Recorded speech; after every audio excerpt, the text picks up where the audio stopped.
Chegamos à nossa quinta videoaula, então, sobre séries. E agora vamos abordar a regra de Alembert.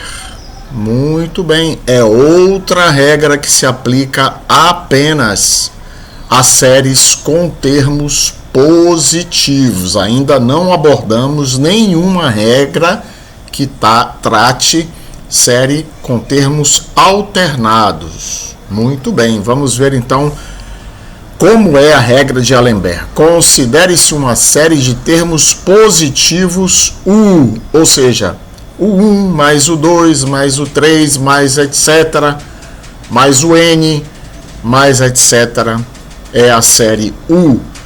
E se o limite do termo, da razão, aliás, formada por o N mais 1 dividido por o N for igual a uma constante L, então o que nós podemos concluir sobre esta série?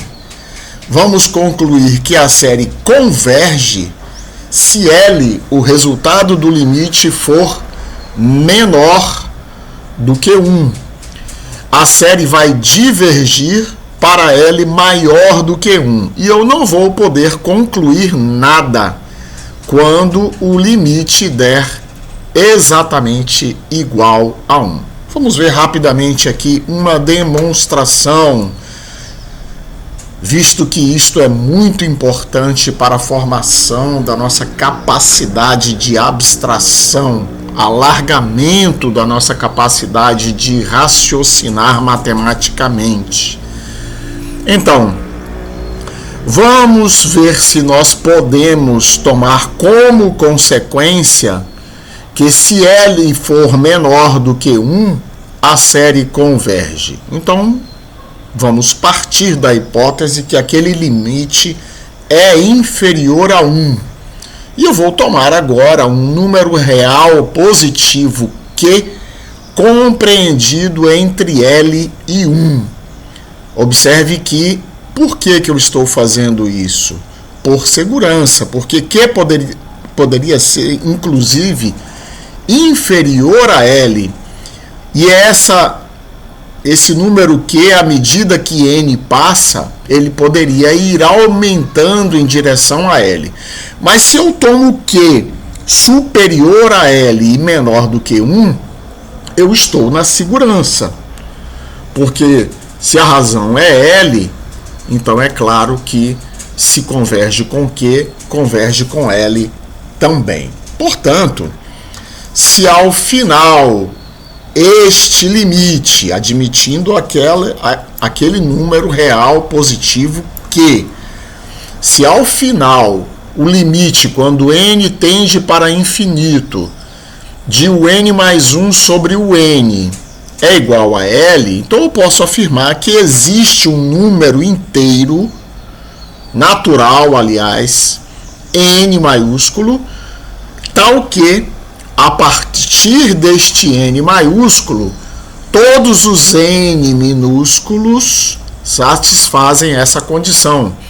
O N mais 1 dividido por o N seja menor do que Q.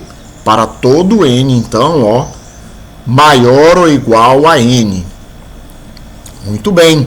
Então, a partir deste número N maiúsculo, eu vou poder escrever que o N maiúsculo mais 1 é menor do que Q vezes o N maiúsculo. Por quê? Porque Q, sendo menor do que 1, e o N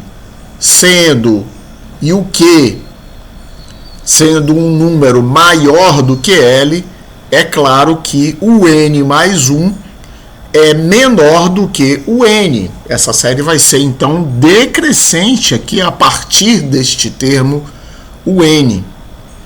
O N é maior do que o N mais 1. Logo, o N mais 1 é menor do que Q vezes o N. Logo, o N mais 2 é menor do que Q vezes o N mais 1. Só que o N mais 1 é menor do que Q vezes o N, então o n mais 2 é menor do que q ao quadrado vezes o n mais 3 é menor do que q ao cubo vezes o n, e assim sucessivamente. Então agora eu vou formar aqui, comparar duas séries. Primeira série, a partir de o n maiúsculo, o n maiúsculo mais 1, o n maiúsculo mais 2 e assim sucessivamente. E uma segunda série formada por o n, q vezes o n, q2 vezes o n. Eu percebo pelo raciocínio anterior que esta primeira série ela é estritamente menor do que esta segunda série. E esta segunda série é uma PG de razão menor que 1, portanto, esta segunda série converge.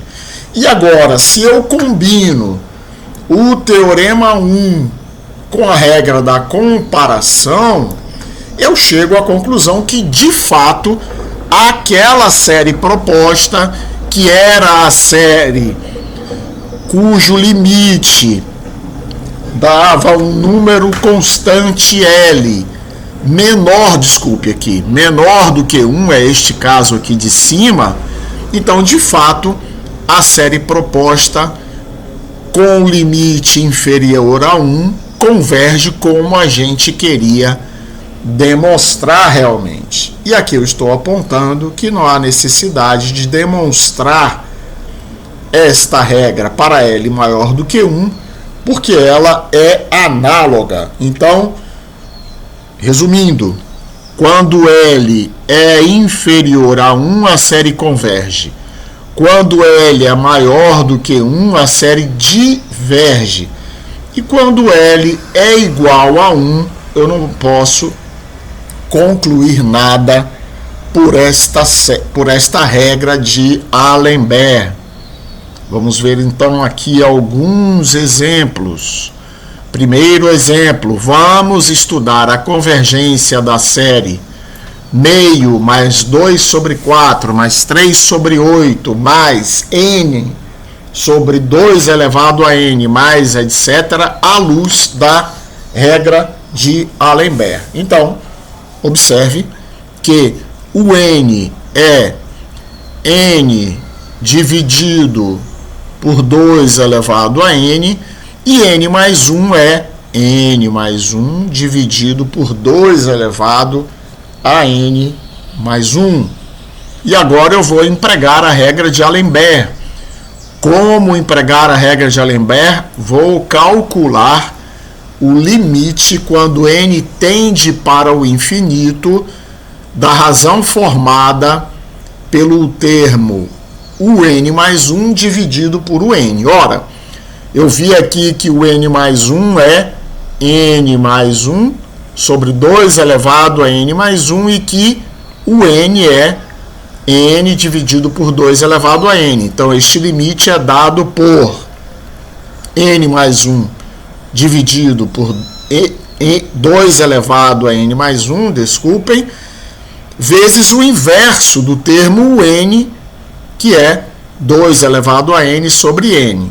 Simplificando, fazendo as devidas simplificações aqui, 2 elevado a n por 2 elevado a n mais 1 dá meio. E aqui eu repeti esta parcela aqui, que é n mais 1 sobre n. Quando eu tomo isso no infinito, eu lembro do cálculo de limites no infinito, que eu tenho que desprezar os graus inferiores do numerador e do denominador. Portanto, este limite à esquerda tende para 1, e aqui eu tenho uma constante, portanto, o limite geral me dá meio, que é menor do que 1, e eu concluo que esta série deste primeiro exemplo converge pela regra de Alembert.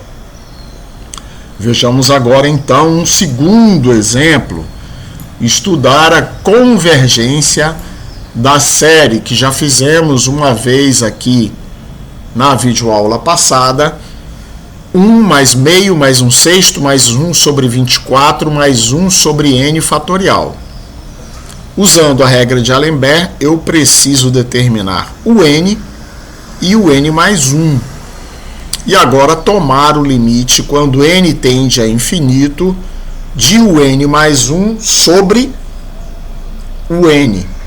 E agora eu vou perceber que eu posso aqui redescrever n mais 1 fatorial como n mais 1 multiplicado por n fatorial. Vou simplificar o n fatorial e eu vejo que o limite restante é 1 sobre n mais 1, tomado no infinito, isto dá 0, que é evidentemente menor do que 1, e eu concluo que a série converge, como já tínhamos chegado a essa conclusão na videoaula da regra da comparação de séries com termos positivos. Deixo aqui, inclusive, o link para esta videoaula. Desculpa. Então, terceiro exemplo, estou vendo aqui o que dirá a regra de Alembert sobre a convergência ou não da série harmônica. O termo geral da série harmônica é 1 sobre n. Novamente tomo o n e o n mais 1. Tomo este limite no infinito e vejo que o limite dá 1 é o limite quando n tende a infinito de n sobre n mais 1, que dá a unidade, lembrando novamente que no infinito eu tenho que desprezar os termos de graus inferiores do numerador e denominador. Resta então n sobre n, que dá evidentemente igual a 1. Portanto, neste último exemplo, a regra de Alembert não me permite concluir nada sobre a convergência da série harmônica, mas nós vimos por outras vias que essa série diverge, e isso foi concretamente demonstrado na aula onde nós expusemos a condição necessária para a convergência de uma série. Isso se encontra na aula 3, que deixo aqui também um card para que você acesse se quiser esta videoaula. Portanto, é o que eu tinha para mostrar hoje. Então, nos vemos na aula número 6. Até lá!